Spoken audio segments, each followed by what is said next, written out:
Education. चलिए सभी लोग लाइव जुड़ चुके हैं। सनमन नायक ने लिखा है कि जो मेहनत से पढ़ता है उसका कद भी खूब बढ़ता है। कितनी प्यारी लाइनें लिखी हैं। चलिए शुरू करेंगे। आज 21 और 22 अगस्त 2017 को जो पेपर हुए, ओके, 21 अगस्त को दो पेपर हुए सुबह और शाम को, और 22 अगस्त को भी दो पेपर हुए, तो चार पेपर कुल हम आज डिस्कस करेंगे। पूरे प्रश्न आप जरूर देखिएगा क्योंकि पिछले वर्षों के कुछ प्रश्न जरूर रिपीट होते हैं भाई आपकी परीक्षा में। चले, हमारी लाइव क्लासेस का समय कुछ इस प्रकार है। सभी लोग लाइव क्लासेस के लिए निर्धारित समय पर यूट्यूब पर जुड़ा करें, ओके। और जितने भी लोग हैं टेलीग्राम चैनल जरूर आप लोग ज्वाइन कर लें पीडीएफ के लिए, ओके। चलिए तो शुरू करते हैं। सबसे पहला प्रश्न है आज का कि किस वर्ष में बाघ परियोजना का लोकार्पण हुआ था। जी हाँ, बाघ परियोजना का लोकार्पण कब हुआ। वेरी वेरी मोस्ट इंपॉर्टेंट प्रश्न है। तो आप हमेशा याद रखिएगा कि बाघ परियोजना का जो लोकार्पण है यह वर्ष 1973-74 में हुआ था। कब? वर्ष 1973-74 में बाघ परियोजना का लोकार्पण हुआ। ओके, विकल्प डी इसका सही जवाब है। अगला प्रश्न है कि किस वर्ष में भारत एक गणराज्य बना था। जी हाँ, भारत एक गणराज्य के रूप में कब बनाया गया था। बिल्कुल भाई, विपिन गुप्ता, तरुण कश्यप, सोनू, पारस, हिमांशु, आशुतोष, पूनम, डियर कॉमरेड, जगदीश राम, रुकमणि, दिनेश, शुभम, प्रतिभा शुक्ला, गीता यादव। हर स्टूडेंट आंसर करते हुए रहे भाई, बहुत बढ़िया। बिल्कुल बिल्कुल सही कि भारत एक गणराज्य कब बना। तो भैया जी, भारत एक गणराज्य बना वर्ष 1950 में। ओके, कब? वर्ष 1950 में एक गणराज्य बना था भारत। अब एक प्रश्न और बन जाता है कि संविधान को कब अपनाया गया, भारतीय संविधान को। तो भारतीय संविधान को 26 नवंबर 1949 को अपनाया गया था और इसे पूरी तरह से लोकतांत्रिक सरकार प्रणाली के साथ लागू कब किया गया। तो 26 जनवरी 1950 को लागू किया गया। नवंबर के बाद कब? दिसंबर और जनवरी, ओके, 2 महीनों के बाद। ओके, नवंबर से दिसंबर, 26 दिसंबर को कितना? एक महीना, 26 दिसंबर को, और 26 जनवरी को कितना? 2 महीना हो गया, 1949 से 1950। ओके, आगे बढ़ते हैं। अगला प्रश्न है कि पृथ्वी की सतह का 3/4 भाग किसके द्वारा अधिकृत होता है। पृथ्वी की सतह का 3/4 भाग किसके द्वारा अधिकृत होता है। वायु के द्वारा, रेत के द्वारा, बर्फ के द्वारा, या फिर जल के द्वारा। याद रखिएगा कि पृथ्वी की सतह का जो 3/4 भाग है यह जल के द्वारा अधिकृत होता है। कैसे? जल के द्वारा अधिकृत होता है। अगला प्रश्न है कि दादा साहेब फाल्के पुरस्कार निम्न में से क्यों प्रदान किया जाता है। साहित्य के लिए दादा साहेब फाल्के पुरस्कार दिया जाता है, या समाज कल्याण हेतु, या फिर ड्रामा हेतु, या फिर फिल्म के लिए दादा साहेब फाल्के पुरस्कार दिया जाता है। एक बात आप हमेशा याद रखिएगा कि दादा साहेब फाल्के ने ही सबसे पहले एक फिल्म बनाई थी, उसका नाम क्या है आप लोग आंसर कमेंट करेंगे। ओके, ये प्रश्न हम पहले बता चुके क्योंकि पुलिस में ये प्रश्न आ चुका है। और दादा साहेब फाल्के को जो है भारतीय सिनेमा का जनक कहा जाता है। क्या है? भारतीय सिनेमा जनक कहा जाता है। किनको? दादा साहेब फाल्के को भारतीय सिनेमा जनक कहा जाता है। और दादा साहेब फाल्के पुरस्कार किस लिए दिया जाता है? ये भैया फिल्म के लिए दिया जाता है। ओके, ना तो साहित्य, ना ड्रामा, ना समाज कल्याण, फिल्म के लिए उत्कृष्ट प्रदर्शन जो फिल्में करती हैं उनके लिए भैया यह पुरस्कार दिया जाता है। आगे बढ़ते हैं अगले प्रश्न की ओर। अगला प्रश्न है कि भारतीय संविधान का कौन सा अनुच्छेद है जो कि बोलने की स्वतंत्रता और अभिव्यक्ति के अधिकार की प्रत्याभूति करता है। बताएं, भारतीय संविधान का कौन सा अनुच्छेद है जो बोलने की स्वतंत्रता और अभिव्यक्ति के अधिकार की प्रत्याभूति करता है। वेरी वेरी मोस्ट इंपॉर्टेंट है। तो भैया जी, बोलने की आज़ादी हमें कौन से अनुच्छेद के तहत प्राप्त है। और इसी अनुच्छेद के तहत जो मीडिया है ना भैया, जो मीडिया है उसे भी क्या है? स्वतंत्रता प्राप्त है। मीडिया इसी का हवाला देते हुए क्या है? सेफ रहती है। ओके, कुछ भी बोल सकती है ना मीडिया। तो हमारे देश में भैया मीडिया को जो स्वतंत्रता है ना, वह अनुच्छेद 19 के तहत है। किसके तहत? अनुच्छेद 19 में बोलने की आज़ादी, बोलने की स्वतंत्रता या अभिव्यक्ति का अधिकार है, अभिव्यक्ति की स्वतंत्रता है। तो इसी का फायदा उठाते हुए क्या है, मीडिया भैया कटाक्ष कर सकती है। किस पर? सरकार पर हमेशा कटाक्ष करती रहती है। ओके, आगे बढ़ते हैं। अगला प्रश्न है कि मध्य प्रदेश की उच्च न्यायालय का प्रधान आसन कहाँ पर है? बताएं, मध्य प्रदेश के उच्च न्यायालय का प्रधान कहाँ है?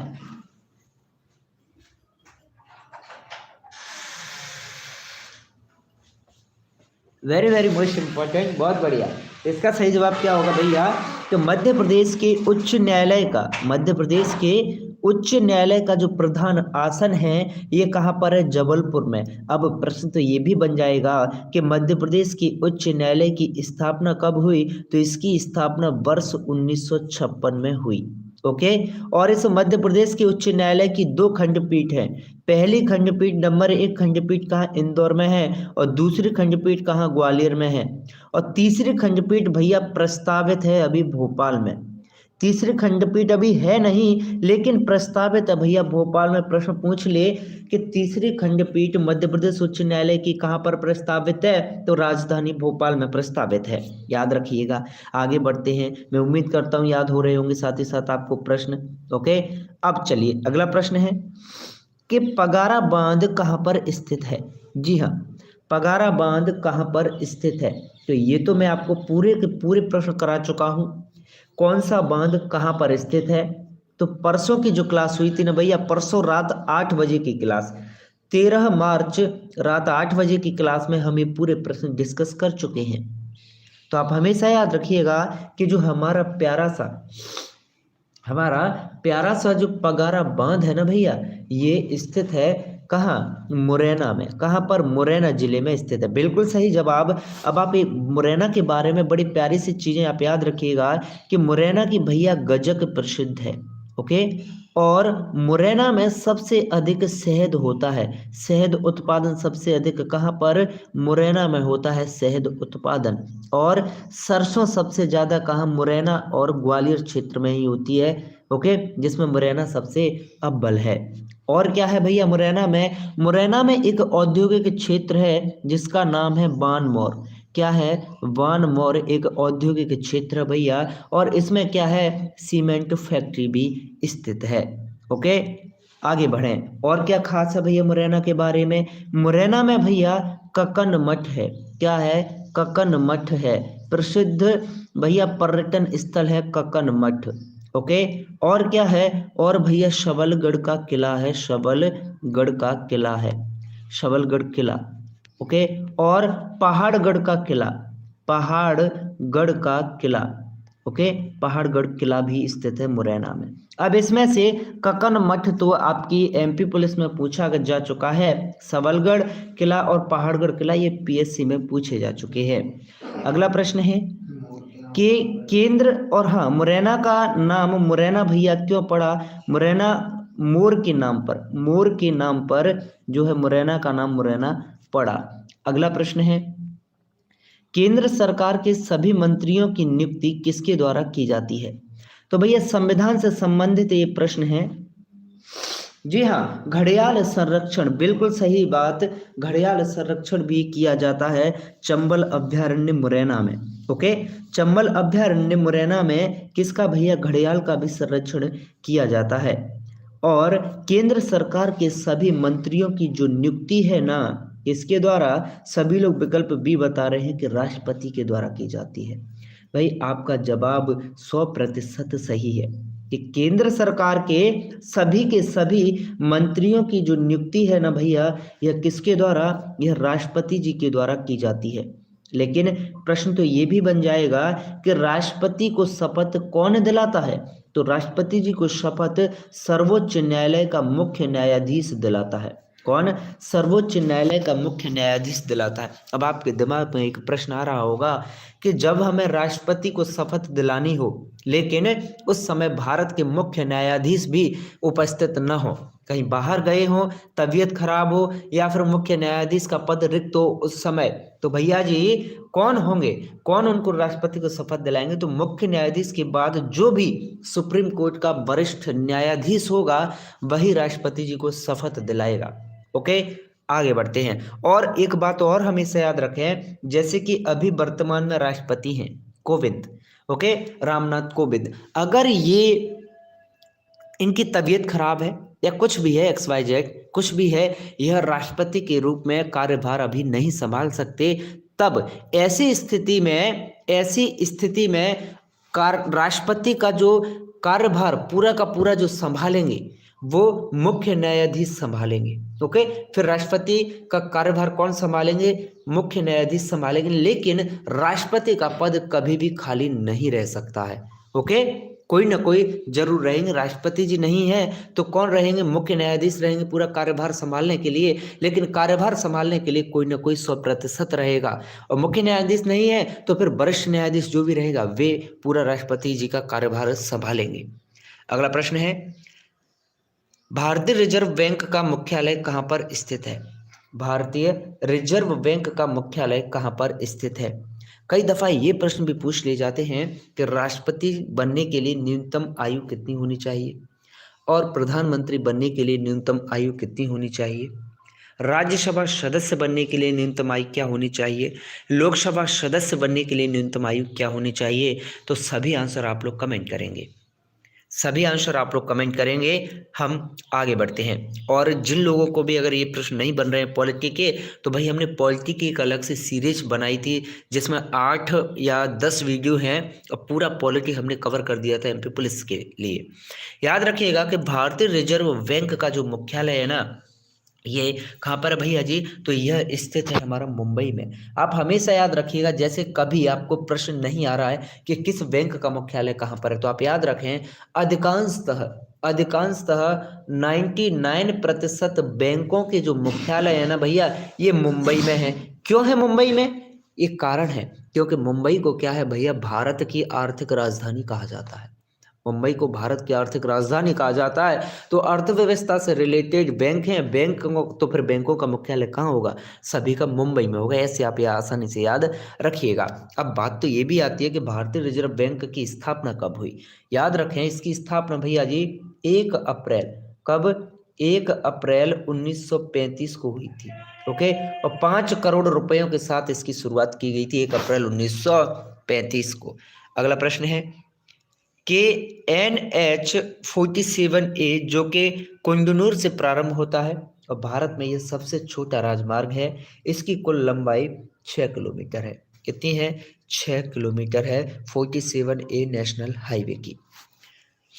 अगला प्रश्न है, सिखों के तीसरे गुरु कौन थे? जी हाँ, सिखों के तीसरे गुरु कौन थे?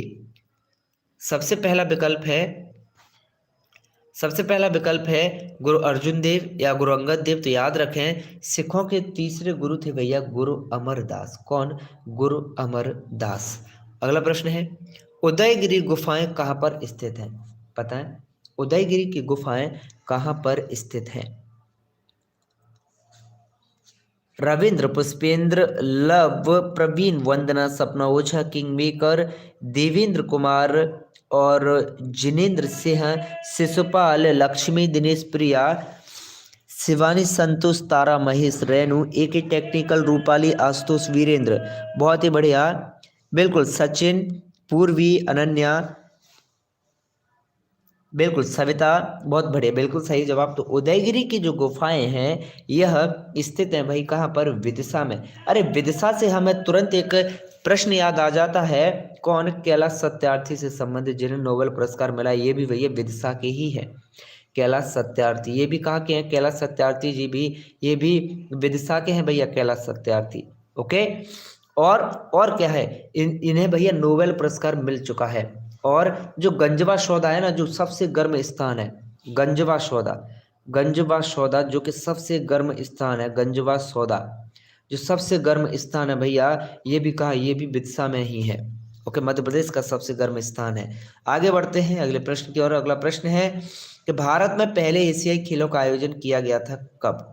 भारत में पहले एशियाई खेलों का आयोजन कब किया गया?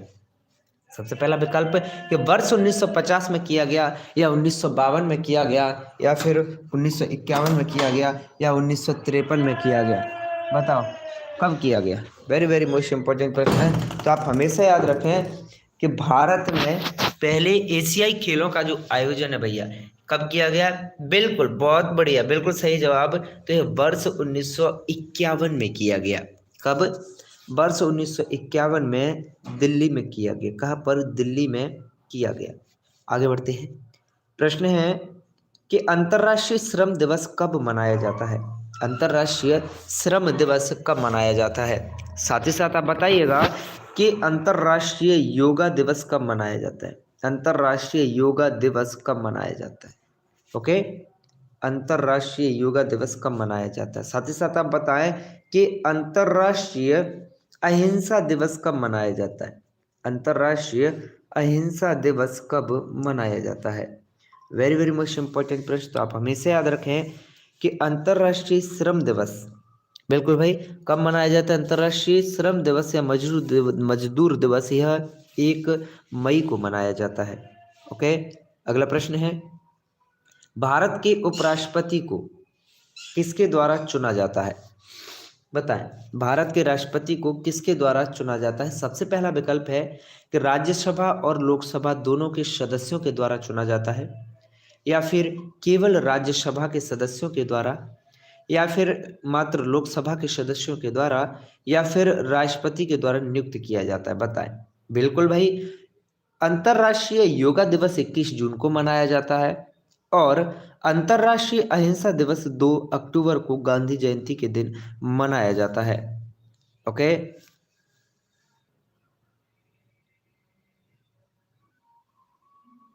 बताएं। वेरी वेरी मोस्ट इंपॉर्टेंट प्रश्न। विनय प्रजापति, ऐसा बिल्कुल नहीं है, बिल्कुल फैक्ट है, बिल्कुल फैक्ट है। ओके, गंजवा सौदा। इसके अलावा भैया, गंजवा सौदा के अलावा सबसे ज्यादा जो तापमान मापा गया है वह बड़वानी में मापा गया है। कहाँ पर? बड़वानी में मापा गया है सबसे अधिक टेम्परेचर। लेकिन अभी भी मान्यता प्राप्त भैया विदिशा के गंजवा सौदा को ही है सबसे अधिक टेम्परेचर के रूप में, सरकारी आंकड़ों में, सरकारी वेबसाइट पर और सभी बुकों में। आगे बढ़ते हैं। तो भारत के उपराष्ट्रपति को भैया राज्यसभा और लोकसभा दोनों के सदस्यों के द्वारा चुना जाता है। अगला प्रश्न है जिन जिलों से कर्क रेखा नहीं गुजरती है वे कौन से जिले हैं?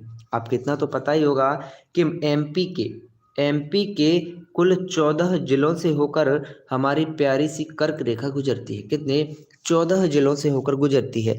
लेकिन यहाँ पर प्रश्न पूछ लिया कहाँ से कर्क रेखा नहीं गुजरती, तो ये तो आप तभी बता पाएंगे जब आपको पूरे 14 जिले याद होंगे कि कर्क रेखा कौन से 14 जिलों से होकर गुजरती है। तो इसके लिए हमने बहुत ही शानदार वीडियो डाल रखा है जिसमें हमने ट्रिक बताई है कि आप 14 जिलों को किस तरह से याद रख सकते हैं। तो आप सर्च कीजिएगा यूट्यूब पर MP क्रिक्स बाय तेज एजुकेशन। ओके, आपको ये पूरी ट्रिक मिल जाएंगी।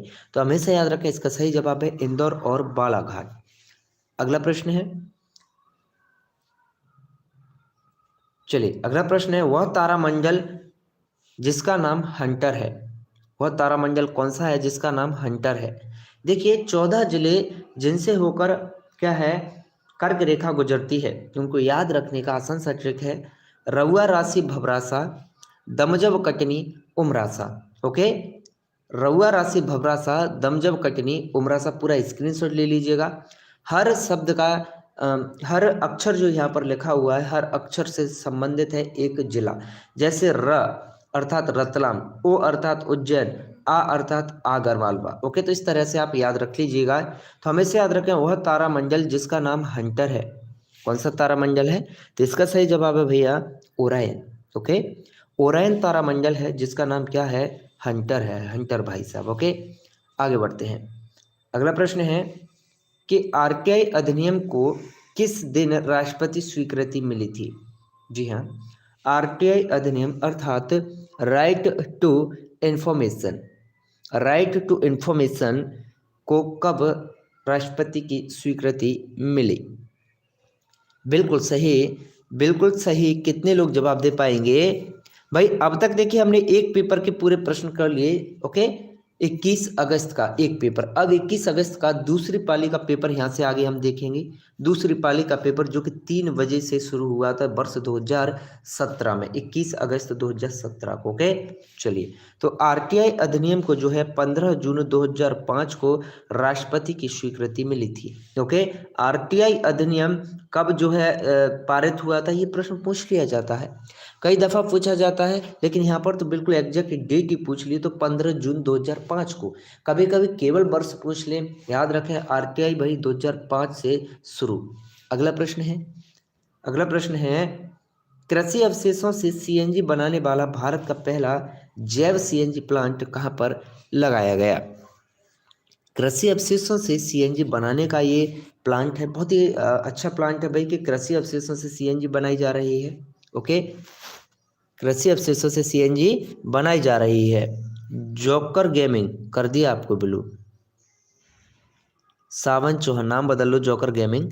आगे बढ़ें, चलिए। तो हमेशा याद रखें, कृषि अवशेषों से सीएनजी बनाने वाला भारत का जो पहला जैव सीएनजी प्लांट है, यह महाराष्ट्र में है। कहाँ पर? महाराष्ट्र के पुणे में भैया ये स्थित है। कहाँ पर? महाराष्ट्र के पुणे में। अगला प्रश्न है कि वह प्रधानमंत्री कौन है जिनका सबसे लंबी अवधि तक कार्यकाल रहा? कौन से वे प्रधानमंत्री हैं जिनका सबसे लंबी अवधि तक कार्यकाल रहा?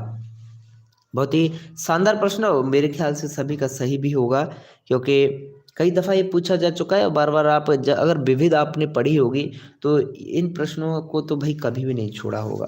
ओके, बहुत अच्छे से पढ़ा होगा। जब भी पॉलिटी आपने पढ़ी होगी तो पॉलिटी में आपको ये चीज़ें मिली होंगी। ओके, तो इसका सही जवाब है बिल्कुल भाई। तो जवाहरलाल नेहरू सबसे अधिक समय तक जो है प्रधानमंत्री रहे।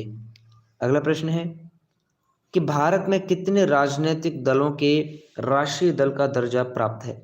कितने राजनीतिक दल हैं जिन्हें राष्ट्रीय दल का दर्जा प्राप्त है? आप हमेशा याद रखें, जैसे कि पंडित जवाहरलाल नेहरू सबसे पहले प्रधानमंत्री बने थे, और उस समय आप समझ सकते हैं क्या स्थिति थी। जो बन गया सो बन गया।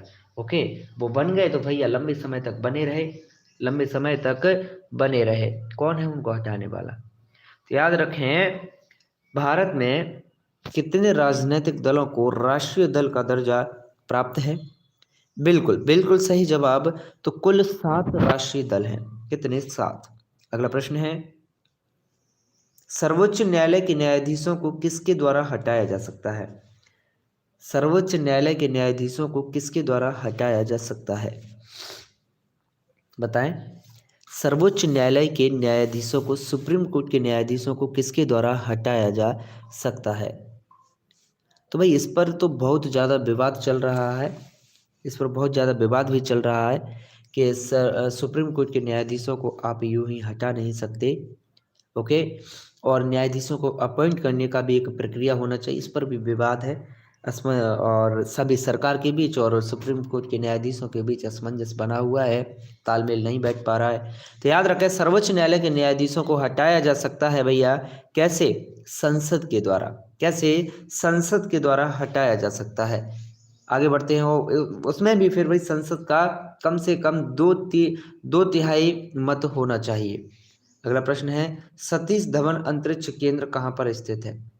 सतीश धवन अंतरिक्ष केंद्र कहाँ पर स्थित है? तो होना भी चाहिए भाई, न्यायाधीशों को कोई यूं ही ना बदल दे कि पता चला कोई अच्छा सा बड़ा सा केस पहुंच गया और न्यायाधीशों को ट्रांसफर कर दिया, जाओ भैया यहाँ से वहाँ चले जाओ।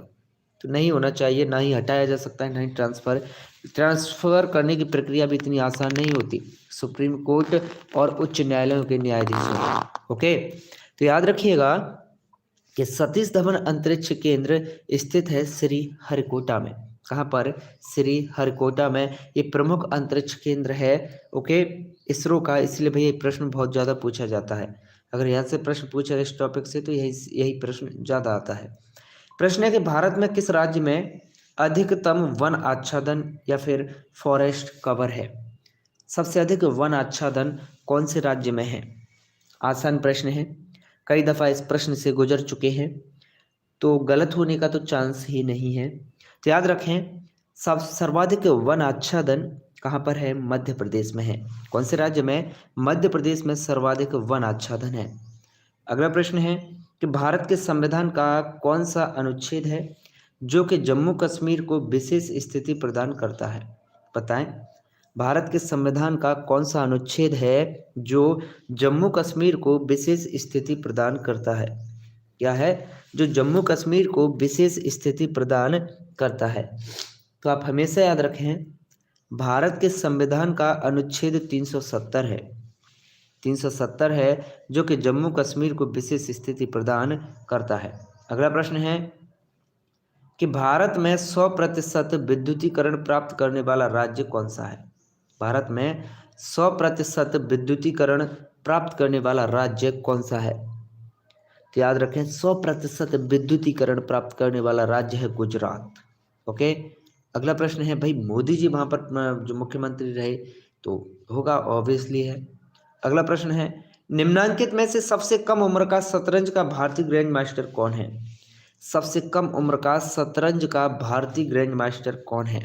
बताएं। सबसे कम उम्र का शतरंज का भारतीय ग्रैंड मास्टर कौन है? वेरी वेरी मोस्ट इंपॉर्टेंट प्रश्न, तो याद रखिएगा, सबसे कम उम्र के भारतीय ग्रैंड मास्टर हैं परिमार्जन नेगी। अगला प्रश्न है कि टीपू सुल्तान किस क्षेत्र के शासक थे? टीपू सुल्तान किस क्षेत्र के शासक थे? वेरी वेरी मोस्ट इंपॉर्टेंट प्रश्न, तो हमेशा याद रखिएगा कि टीपू सुल्तान भैया मैसूर के, कहाँ के? मैसूर के शासक थे। ओके। टीपू सुल्तान कहाँ के? मैसूर के शासक थे। अगला प्रश्न है कि भारत में 12 ज्योतिर्लिंग हैं, उनमें से 2 मध्य प्रदेश में कहाँ पर स्थित हैं? बताएं। भारत में 12 ज्योतिर्लिंग हैं, उनमें से 2 मध्य प्रदेश में कहाँ पर स्थित हैं? हमेशा याद रखें, भारत में जो 12 ज्योतिर्लिंग हैं उनमें से 2 हैं भैया कहाँ पर? पहला तो उज्जैन में है, दूसरा ओंकारेश्वर में है। ओके, विकल्प ए इसका सही जवाब है।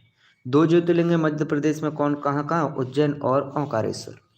प्रश्न है 1965 में हुए भारत पाकिस्तान युद्ध के समय भारत के प्रधानमंत्री कौन थे? 1965 में हुए भारत पाकिस्तान युद्ध के समय भारत के प्रधानमंत्री कौन थे? वेरी वेरी मोस्ट इंपॉर्टेंट प्रश्न, तो याद रखें, 1965 में हुए भारत पाकिस्तान युद्ध के समय भारत के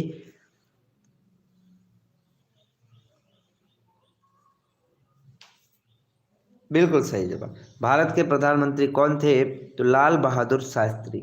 ओके। अगला प्रश्न है कि अंतिम मुगल सम्राट कौन था? अंतिम मुगल सम्राट कौन था? बताएं।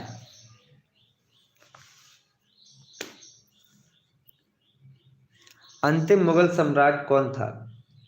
बिल्कुल सही जवाब, बहुत बढ़िया। बिल्कुल भाई, तो अंतिम मुगल सम्राट था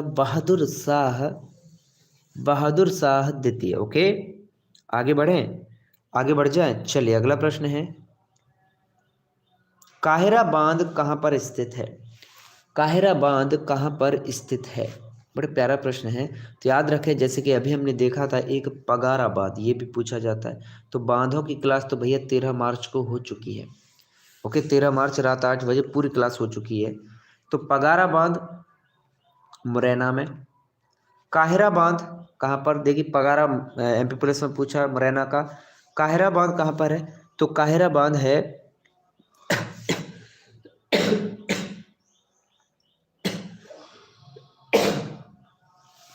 बिल्कुल, तो इसका सही जवाब विकल्प बी। अगला प्रश्न है, भारत के किस पड़ोसी देश में सुंदरबन फैला हुआ है? भारत के किस पड़ोसी देश में सुंदरबन फैला हुआ है?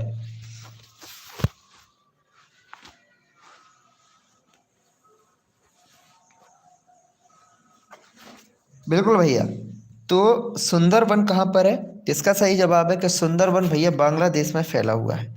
अगला प्रश्न है कि प्रसिद्ध गायक तानसेन कहाँ से थे? जी हाँ, प्रसिद्ध गायक तानसेन कहाँ से थे?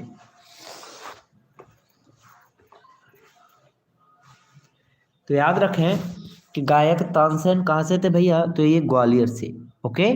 और किशोर कुमार कहाँ से? किशोर कुमार कहाँ से? किशोर कुमार भैया खंडवा से। कहाँ से? खंडवा से। और हमारी लता मंगेशकर जी, स्वर साम्राज्ञी लता मंगेशकर जी कहाँ से? तो लता मंगेशकर जी हैं भैया कहाँ से? ये है इंदौर से। कहाँ से? इंदौर से। और हमारी सुमित्रा महाजन जी, जिन्हें ताई कहा जाता है, सुमित्रा महाजन, ये भी भैया इंदौर से हैं, सुमित्रा महाजन। ओके। और सलमान खान कहाँ से? सलमान खान का संबंध भी इंदौर से है। सलमान खान के पिता भैया सलीम खान भी इंदौर से। ये भी प्रश्न पूछ लेता है, सलीम खान, सलमान खान कहाँ से? इंदौर से। ओके। अब आप मुझे बताएं, अमिताभ बच्चन की सॉरी जया बच्चन कहाँ से हैं? जया बच्चन का संबंध कहाँ से है? इतना आप कमेंट कीजिए, करें। जया बच्चन का संबंध कहाँ से है? जल्दी से कमेंट करें। अगला प्रश्न है सोन नदी का उद्गम स्थान किसके समीप है? सोन नदी का उद्गम स्थान किसके समीप है? आप याद रखें। बिल्कुल भाई, सबसे पहली नदी आती है नर्मदा। नर्मदा, बहुत ज़्यादा प्रश्न इससे बनते हैं नर्मदा से, मैं जल्दी जल्दी सुना देता हूँ आपको। नर्मदा मध्य प्रदेश की सबसे बड़ी लंबी नदी है, जिसकी कुल लंबाई 1312 किलोमीटर है, लेकिन इसकी लंबाई मध्य प्रदेश में भैया मात्र 177 किलोमीटर है। कुल लंबाई कितनी? 1312 किलोमीटर, और मध्य प्रदेश में 1077 किलोमीटर है। ओके। और यह मध्य प्रदेश की सबसे लंबी नदी है और भारत की 5वें नंबर की सबसे लंबी है। कौन सी? 5वें नंबर की सबसे लंबी नदी है। और इस नर्मदा की कुल 41 सहायक नदियां हैं। कितनी? 41 सहायक नदियां हैं, जिनमें तवा नदी प्रमुख सहायक नदी है नर्मदा की। तवा, दूधी, शक्कर, तवा, दूधी, शक्कर, ओके, हथिनी, हिरणी, ये सभी के सभी नर्मदा की सहायक नदियां हैं। और हमारी नर्मदा नदी सोन नदी और जोहिला नदी, नर्मदा, सोन, जोहिला, ये तीनों नदियां भैया अमरकंटक से निकलती हैं। कौन कौन? नर्मदा, सोन और जोहिला, तीनों नदियां अमरकंटक से निकलती हैं। आगे बढ़ते हैं अगले प्रश्न की ओर। अगला प्रश्न है कि बड़े बांधों के निर्माण का विरोध क्यों किया जाता है? जब भी इस दुनिया में बड़े बांधों का निर्माण किया जाता है तब बड़ा विरोध होता है भैया, ऐसा क्यों? क्या कारण रहता है कि बड़े बांधों के निर्माण पर हमेशा विरोध देखने को मिलते हैं? क्या कारण रहता है ऐसा? तो हमेशा याद रखें, बड़े बांधों के निर्माण का सबसे ज्यादा विरोध होता है। क्यों भैया? क्योंकि इसका एक तो पर्यावरणीय कारण रहता है, क्योंकि पर्यावरणीय संतुलन जो रहता है वह बिगड़ जाता है। और सिर्फ एक आर्थिक कारण भी रहता है, लोगों को वहां से पलायन भी करना पड़ता है। सामाजिक कारण रहता है, लोगों को पलायन भी करना पड़ता है। और पर्यावरणीय कारण में एक तो देखिए संतुलन बिगड़ता है प्रकृति का, और जो बांध में, जलाशय में जो भारी मात्रा में पानी भरा रहता है, उसकी वजह से जमीन में एक तो प्रेशर ज़्यादा रहता है, उस स्थान पर प्रेशर ज़्यादा रहता है जमीन पर, तो कुछ ना कुछ हलचल होने के चांसेस भी रहते हैं। ओके। तो इस तरह से पर्यावरणीय असंतुलन रहता है। प्रश्न है, और जीव जंतुओं में भी, पारिस्थितिकी में भी भैया समस्या आती है। प्रश्न है कि राष्ट्रीय सुरक्षा परिषद भारत का मुख्यालय कहाँ स्थित है? राष्ट्रीय सुरक्षा परिषद का मुख्यालय कहाँ पर है?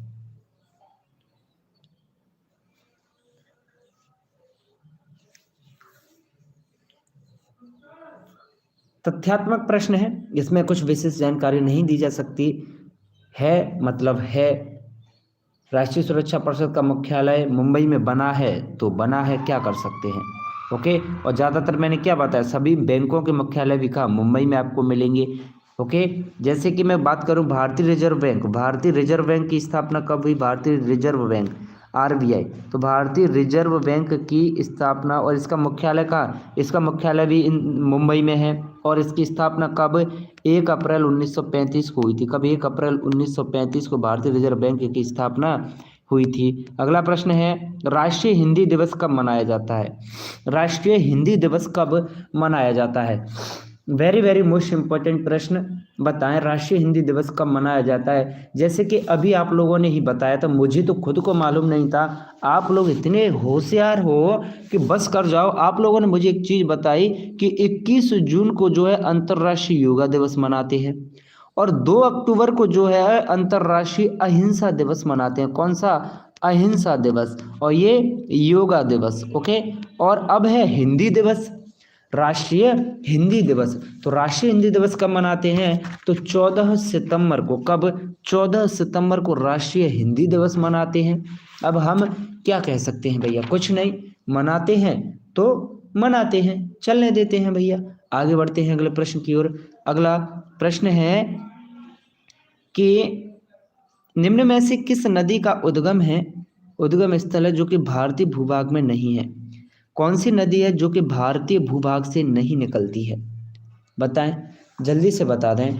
कौन सी नदी है जो कि भारतीय भूभाग से नहीं निकलती है?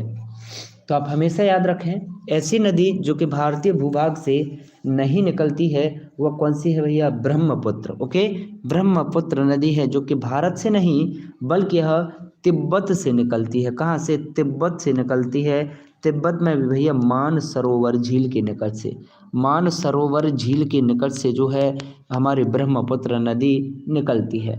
अगला प्रश्न है कि मध्य प्रदेश स्थित निम्नांकित में से किस भवन ने वास्तुकला के लिए प्रदत्त आगा खां पुरस्कार जीता?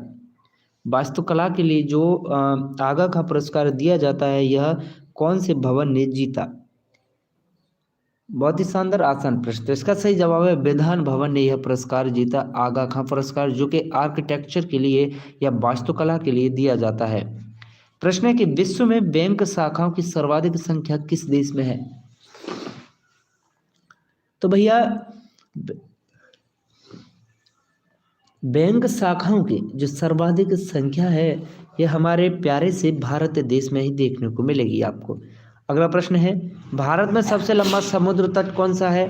तो सबसे लंबा समुद्र तट है मेरिना समुद्र तट। कौन सा? मेरिना समुद्र तट।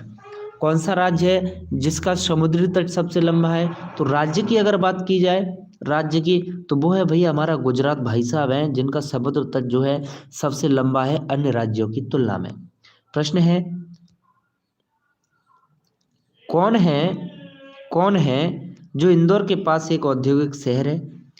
मोटर वाहन उद्योग के भारी संकेंद्रण के कारण भारत का डेट्रॉइट भी इसे कहा जाता है।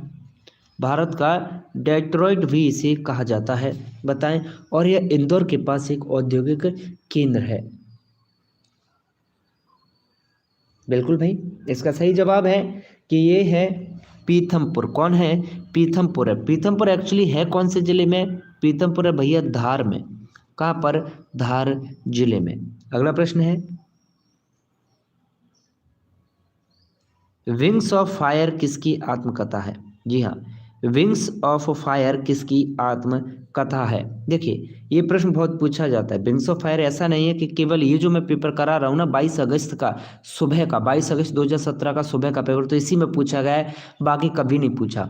तो भैया आगे जितने मैं पेपर आपको कराते जाऊँगा पुराने पुलिस के पेपर, तो आप कई दफ़ा इस प्रश्न को पाएंगे कि वर्ष 2017 में ही 3-4 बार पूछ लिया है यह प्रश्न। कभी तो पूछेगा विंग्स ऑफ फायर, तो किसकी है विंग्स ऑफ फायर? बिल्कुल बताएं, विंग्स ऑफ फायर किसकी है? विंग्स ऑफ फायर अभी है डॉक्टर एपीजे अब्दुल कलाम की। कभी आपसे पूछ लेता है महात्मा गांधी जी की। जी हाँ, महात्मा गांधी जी की आत्मकथा का नाम क्या है? तो महात्मा गांधी की आत्मकथा का नाम है माई एक्सपेरिमेंट्स विद ट्रुथ। क्या है? माई एक्सपेरिमेंट्स विद ट्रुथ, यही है ना, एक्सपेरिमेंट्स विद ट्रुथ। ओके, फिर है सचिन तेंदुलकर की। सचिन भाई साहब की। सचिन एकमात्र खिलाड़ी हैं जिन्हें भारत रत्न से नवाजा गया है। सचिन एकमात्र खिलाड़ी हैं, पहले खिलाड़ी हैं जिन्हें भारत रत्न प्राप्त हुआ है। और सचिन की आत्मकथा का नाम क्या है? तो इनकी आत्मकथा का नाम है प्लेइंग इट्स माई वे, क्योंकि खेलते हैं, प्ले करते हैं, तो playing it's my way. Okay, playing it's my way, ये इनकी आत्मकथा का नाम है, सचिन भैया की। ओके, गांधी जी की किस आत्मकथा का नाम क्या है? My experiments with truth. Wings of fire किसकी? डॉक्टर एपीजे अब्दुल कलाम की। Wings of fire, fire, wings of fire है, इन्हें तो भैया मिसाइल मैन भी कहा जाता है, डॉक्टर एपीजे अब्दुल कलाम को। ओके, अगला प्रश्न है, अगला प्रश्न है,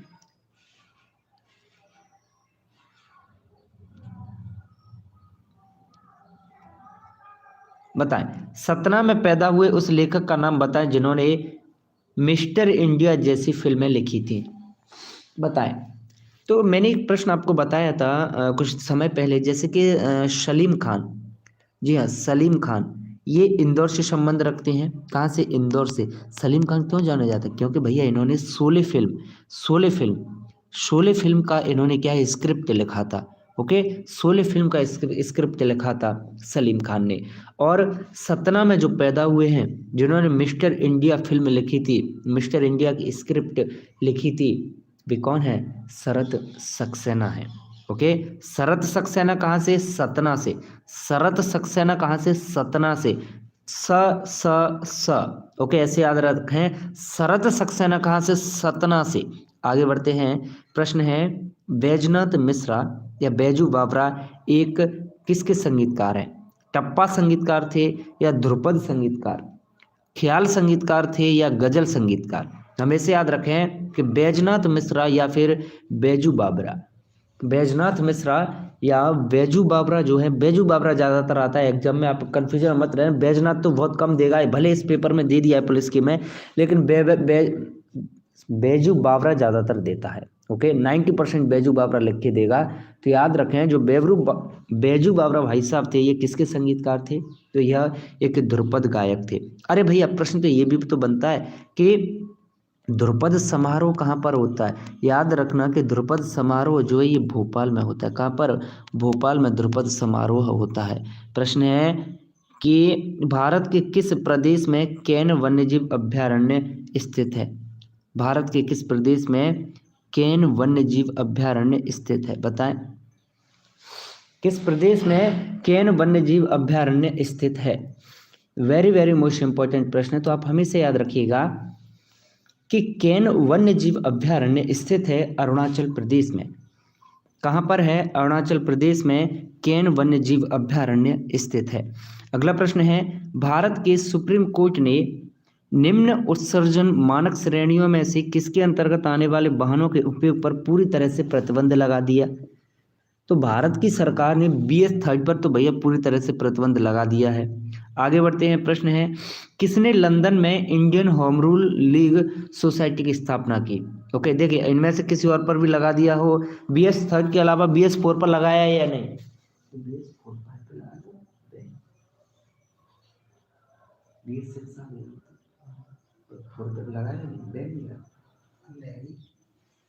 ओके, तो इसमें BS-4-5 का मुझे सही से मालूम नहीं है कि BS-4 पर कहीं लगा तो नहीं दिया बैन, क्योंकि अभी तो BS-5 या 6 चल रहा है शायद।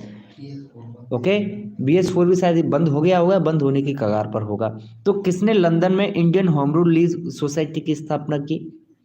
तो इसका सही जवाब है Indian home rule league society की स्थापना की भैया श्यामजी कृष्ण वर्मा ने। अगला प्रश्न है कि मध्य प्रदेश जीवाश्म पार्क कहाँ पर स्थित है? जो मध्य प्रदेश का जो जीवाश्म पार्क है यह कहाँ पर स्थित है? तो आप हमेशा याद रखें कि मध्य प्रदेश जीवाश्म पार्क कहाँ, इसका सही जवाब है भैया, बिल्कुल भैया, तो ये है आपका कहाँ पर अभी वर्तमान में, कहाँ पर बताएं? 15 का तो भैया ये है कहाँ? जी हाँ, कटनी आपको सिलेक्ट करना पड़ेगा। अगला प्रश्न है, कटनी आपको सिलेक्ट करना पड़ेगा। पुस्तक है कि गुलामगिरी के लेखक कौन है? गुलामगिरी के लेखक कौन है? गुलामगिरी के लेखक हैं ज्योतिबा फुले। प्रश्न है अगला, लेकिन उससे पहले ज्योतिबा फुले ने किसकी सत्य शोधक समाज की स्थापना की? ओके, और दयानंद सरस्वती ने किस समाज की स्थापना की? दयानंद सरस्वती ने किस समाज की स्थापना की? ये आप लोग कमेंट करेंगे। आगे बढ़ते हैं अगले प्रश्न की ओर। अगला प्रश्न है, निम्न में से किस जिले के गांवों को क्लाइमेट स्मार्ट विलेज प्रोजेक्ट में शामिल किया गया? क्लाइमेट स्मार्ट विलेज प्रोजेक्ट में शामिल किया गया है, बताएं। किस जिले के गांवों को क्लाइमेट स्मार्ट विलेज प्रोजेक्ट में शामिल किया गया है? हमेशा याद रखें कि क्लाइमेट स्मार्ट विलेज प्रोजेक्ट में शामिल किया गया है राजगढ़ के गांवों को। अगला प्रश्न है कि भारतीय सेवक समाज की स्थापना किसके द्वारा की गई? तो याद रखें भारतीय सेवक समाज की स्थापना गोपाल कृष्ण गोखले के द्वारा। ओके, किसके द्वारा? गोपाल कृष्ण गोखले के द्वारा की गई। प्रश्न है कि भारतीय झंडा संहिता 2002 के अनुसार भारतीय राष्ट्रीय झंडे की सबसे छोटी मानक माप क्या है? बताएं, भारतीय राष्ट्रीय झंडे की सबसे छोटी मानक नाप क्या है भारतीय झंडा संहिता 2002 के अनुसार? क्या? भारतीय झंडा संहिता 2002 के अनुसार। तो सबसे छोटी मानक माप है इसकी कितनी? बिल्कुल भाई, 150 mm बाय 100 mm। ओके, ये सबसे छोटी मानक माप है भैया हमारे भारतीय झंडे की। ओके, और इसका भारतीय झंडे का जो लंबाई और चौड़ाई का अनुपात है, लंबाई 3 चौड़ाई 2, लंबाई चौड़ाई का अनुपात कितना है? 3:2। प्रश्न है अगला। अब देखिएगा, हमने यहाँ तक क्या देखा? 22 अगस्त 21 अगस्त के दोनों पेपर देख लिए, 22 अगस्त का सुबह का पेपर देख लिया। अब बात आती है 23 अगस्त 2017 के 23 अगस्त 2017 के दूसरी पाली के पेपर की। ओके, जो 3 बजे शुरू हुआ था। ओके, अब वो प्रश्न हम देखेंगे। तो अब तक हमने 3 प्रश्न इस वीडियो में कवर कर लिए, 3 पेपर हमने कवर कर लिए वर्ष 2017 के। अब चौथा और अंतिम पेपर है। सबसे पहला प्रश्न है, निम्न में से कौन सा राष्ट्रीय उद्यान मध्य प्रदेश से संबंधित नहीं है? मध्य प्रदेश से संबंधित नहीं है भैया जिम कॉर्बेट राष्ट्रीय उद्यान। कई दफा मैं आपको बता चुका हूं कि ये प्रश्न भैया बहुत ज्यादा पूछा जाता है। जब भी मैंने रात 8 बजे की क्लास आप लोगों को कराई कि यह प्रश्न बहुत ज़्यादा पूछा जाता है। याद रखिएगा कि जिम कॉर्बेट राष्ट्रीय उद्यान जो है ये कहाँ पर है? ये है भैया उत्तराखंड में। कहाँ पर है? उत्तराखंड में है। आपको एक वीडियो मिल जाएगा जिसमें दिया रहेगा कि कौन से राज्य में कौन सा राष्ट्रीय उद्यान है जो कि महत्वपूर्ण है आपकी परीक्षा के लिए। यहाँ से प्रश्न आता है, मैं आपको पूरा ये अलग से वीडियो उपलब्ध करा दूंगा। अगला प्रश्न है कि मध्य प्रदेश में लेदर कॉम्प्लेक्स कहाँ पर है? तो मध्य प्रदेश में विभिन्न कॉम्प्लेक्स स्थित हैं। तो सारे कॉम्प्लेक्स मैं आपको बता चुका हूं कौन सा कॉम्प्लेक्स कहां पर है। इसीलिए आप रात 8 बजे की क्लासेस पूरी की पूरी क्लासेस जरूर देख लें। प्लेलिस्ट में जाकर क्रम से रात 8 बजे की सभी क्लासेस आप देख लें एमपीजीके की। याद रखिएगा मध्य प्रदेश में जो लेदर कॉम्प्लेक्स है ये देवास में स्थित है। एक प्रश्न आपका गलत नहीं होगा अगर आपने पूरी की पूरी एमपीजीके की क्लासेस हमारी ले रखी होंगी। ओके, तो रात 8 बजे आप जरूर लाइव आया करें। एमपीजीके की क्लास में रात 8 बजे शुरू होती है, बिल्कुल रात 8 बजे। तो भारत में पहला अंग्रेजी समाचार पत्र कौन सा था? याद रखिएगा भारत में पहला अंग्रेजी समाचार पत्र भैया बंगाल गजट। कौन सा? बंगाल गजट। ये प्रश्न भी अब एमपीजीके में ही लुढ़का चुके हैं। अगला प्रश्न है कि भारत का कौन सा राज्य है जो कि उत्तर में तो कर्नाटक से घिरा है, पूर्व में तमिलनाडु से, पश्चिम में अरब सागर से घिरा हुआ है? तो इसके लिए तो आपने भारत का मैप देखा होगा, तभी आपके दिल और दिमाग में ये प्रश्न जो है बसा होगा और सही कर पाएंगे। केरल भाई साहब हैं ये। ओके, केरल को जो है मसालों की रानी कहा जाता है। केरल को मसालों की रानी कहा जाता है, मसालों की रानी। और केरल में और क्या है? साक्षरता जो है सबसे अधिक साक्षरता वाला राज्य है केरल। अगला प्रश्न है कि 1947 में भारत स्वतंत्र होने से पहले कौन सा शहर उड़ीसा की राजधानी बना था? वेरी वेरी मोस्ट इंपॉर्टेंट प्रश्न। तो इसका सही जवाब है कटक। अगला प्रश्न है संविधान के अनुच्छेद 80 में निर्धारित राज्यसभा में सदस्यों की अधिकतम संख्या कितनी हो सकती है? बताएं, राज्यसभा में सदस्यों की अधिकतम संख्या कितनी हो सकती है? राज्यसभा में सदस्यों की अधिकतम संख्या कितनी हो सकती है? वेरी वेरी मोस्ट इंपॉर्टेंट प्रश्न है। तो आप हमेशा याद रखें कि राज्यसभा में सदस्यों की जो अधिकतम संख्या है यह कितनी हो सकती है? तो यह हो सकती है 250। कितनी? 250। अगला प्रश्न है कि मध्य प्रदेश के किस जिले में तानसेन समारोह आयोजित किया जाता है? किस जिले में तानसेन समारोह आयोजित किया जाता है?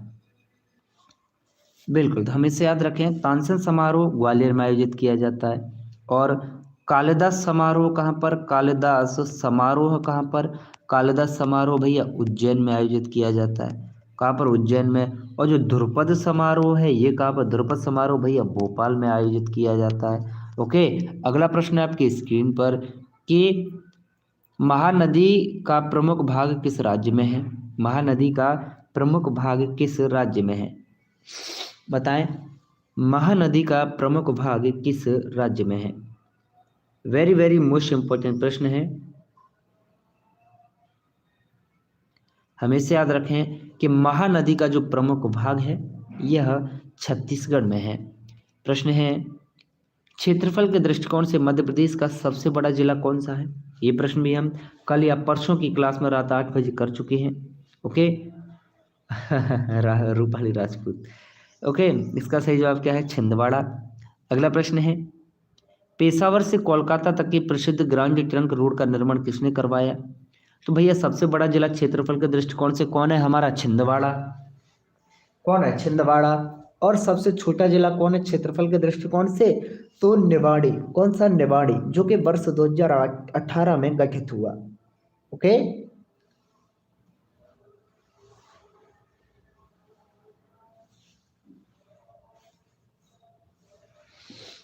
चलिए, तो इसका सही जवाब क्या होगा? पेशावर से कोलकाता तक के प्रसिद्ध ग्रांड ट्रंक रोड का निर्माण जो है यह किसने कराया भैया? बिल्कुल, तो यह कराया, बताएं, बिल्कुल शेर शाह सूरी ने। किसने? शेर शाह सूरी भाई साहब ने कराया था ये। अगला प्रश्न है कि हेपेटाइटिस बी के अभियान में भारत सरकार का ब्रांड एम्बेसडर भैया ये प्रश्न पुराना है, करंट अफेयर का प्रश्न है, इसे छोड़ सकते हैं, 2017 का है। प्रश्न है, भारत सरकार के द्वारा प्रारंभ किया गया आधार आधारित मोबाइल भुगतान एप्लीकेशन का नाम क्या है? तो आधार कार्ड आधारित मोबाइल भुगतान एप्लीकेशन जिसका शुरुआत किसने? भारत सरकार ने किया।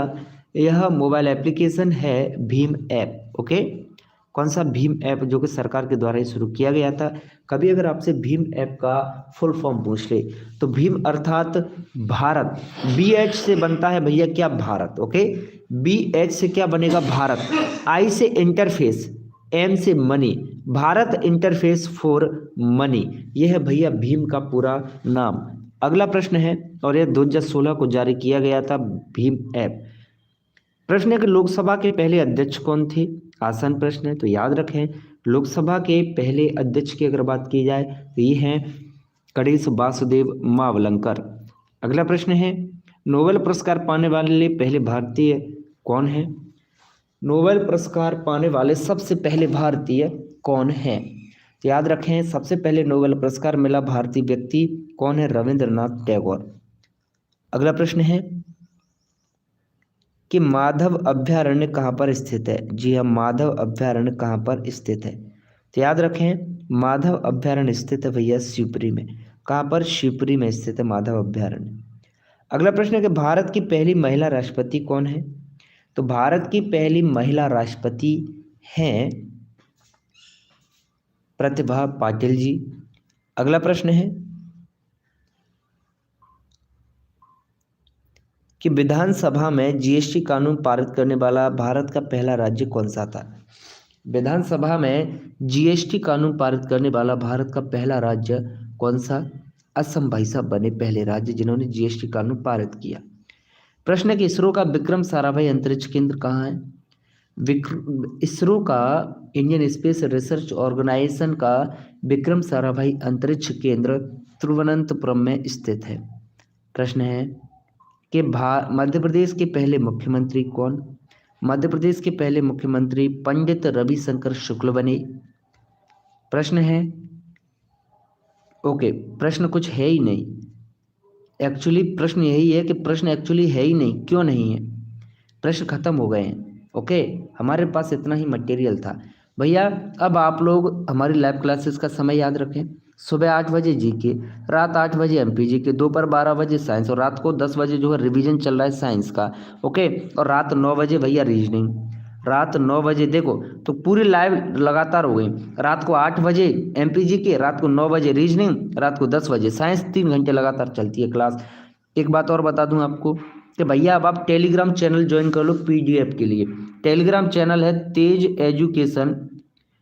एजुकेशन ऑफिशियल, और लगा देना बाद में क्या है? तेज एजुकेशन ऑफिशियल। ओके, ये है चैनल का नाम भैया, तेज एजुकेशन ऑफिशियल। ओके, तो सभी लोग टेलीग्राम पर जुड़ जाएं।